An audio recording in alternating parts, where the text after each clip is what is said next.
नमस्कार मेरे प्यारे दोस्तों, कैसे हैं आप सभी। दोस्तों, आज जो मैं कहानी लेकर आई हूँ उसका टाइटल है खूनी दरवाज़ा। खूनी दरवाज़ा की आपने बहुत सी कहानी सुनी होंगी, उनमें से कुछ कहानियाँ मैं लेकर आई हूँ। तो कहानी सुनने के लिए पहले मेरे चैनल को लाइक करें, शेयर करें और सब्सक्राइब करें। तो कहानी शुरू करते हैं बिना देरी के। दोस्तों, आप दिल्ली एनसीआर में रहते हैं तो आप जानते होंगे कि यहाँ कश्मीरी गेट और अजमेरी गेट जैसे कई गेट और पुराने दरवाजे हैं। इन्हीं में से एक है दिल्ली का लाल दरवाज़ा। इसे लोग खूनी दरवाज़ा के नाम से भी जानते हैं। जैसा इसका नाम है वैसा ही यहाँ का नज़ारा भी है। शाम होने के बाद यहाँ लोगों को डर लगने लगता है। दरवाजे से जुड़े इतिहास में कई डरावने किस्से दर्ज हैं। मुगल बादशाह औरंगजेब ने इसी दरवाजे पर अपने बड़े भाई दारा सिकोह का सिर कलम करके लटका दिया था। आज हम आपको इसी खूनी दरवाजे की कहानी बताने जा रहे हैं। इस गेट से जुड़ा सबसे पहला खूनी इतिहास सबसे क्रूर मुगल शासक औरंगजेब से जुड़ा है। बात है 10 सितंबर 1659 की, जब औरंगजेब ने दिल्ली की कुर्सी हासिल करने के लिए अपने परिवार को धोखा दिया। अपने बड़े भाई दारा सिकोह का सिर कटवाकर उसकी हत्या कर दी। इसके बाद उसने इसी दरवाजे पर दारा सिकोह के सिर को लटकवा दिया।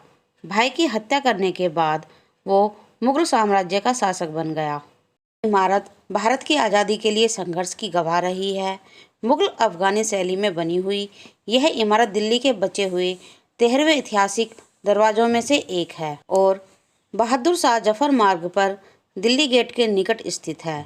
यह असल में दरवाजा न होकर तोरण है। इसका यह नाम तब पड़ा जब यहाँ मुगल सल्तनत के 3 शहजादों बहादुर शाह जफर के बेटों मिर्जा मुगल और किजर सुल्तान और पोते अब्बू बकर को ब्रिटिश जनरल के हॉडसन ने 1857 के प्रथम स्वतंत्रता संग्राम के दौरान गोली मारकर हत्या कर दी थी।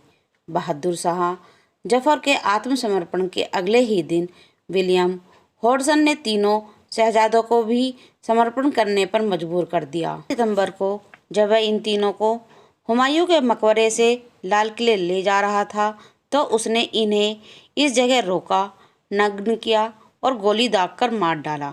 इसके बाद शवों को इसी हालत में ले जाकर कोतवाली के सामने रखवाया। इस खूनी दरवाजे से जुड़ी कुछ और भी कहानियां प्रचलित हैं। ऐसा कहा जाता है कि जहांगीर के बादशाह बनने का अकबर के नवरत्नों ने विरोध किया। उसने उनमें से एक अब्दुल रहीम खान खाना के 2 बेटों की हत्या इसी दरवाजे पर कर दी। इसके अलावा 1939 में पारस के राजा नादिर शाह ने भी इसी गेट पर बहुत खून बहाया। साल 2002 में इस गेट पर घटी एक दुखद घटना के बाद इसे बंद कर दिया। दरवाज़ा कहा जाता है। ये दरवाज़ा कई लोगों की मौत का गवाह रहा है। यहाँ अंग्रेज़ों ने मुगल सल्तनत के 3 शहजादों को गोली मारी। कुछ लोग इसे भूतिया दरवाज़ा भी मानते हैं। नई दिल्ली वो दरवाजे के आसपास के इलाके में रहने वाले लोग बताते हैं कि आज भी यहाँ रात में चीखने पुकारने की आवाज़ें आती हैं। लोगों का कहना है कि जिन लोगों को यहाँ मारा गया उनकी आत्माएं आज भी यहीं भटकती हैं। कुछ लोग यहाँ तक कहते हैं कि मानसून के मौसम में दरवाजे की छत से खून की बूंदें टपकती हैं। हालांकि इस तरह के दावे को सिद्ध करने के लिए आज तक कोई सबूत नहीं मिला है। दोस्तों, मेरी ये कहानी यहीं समाप्त होती है। इस कहानी की क्या सच्चाई है, क्या नहीं, ये तो कोई भी नहीं जानता। तो आपको ये कहानी कैसी लगी कमेंट में ज़रूर लिखकर बताएं। धन्यवाद।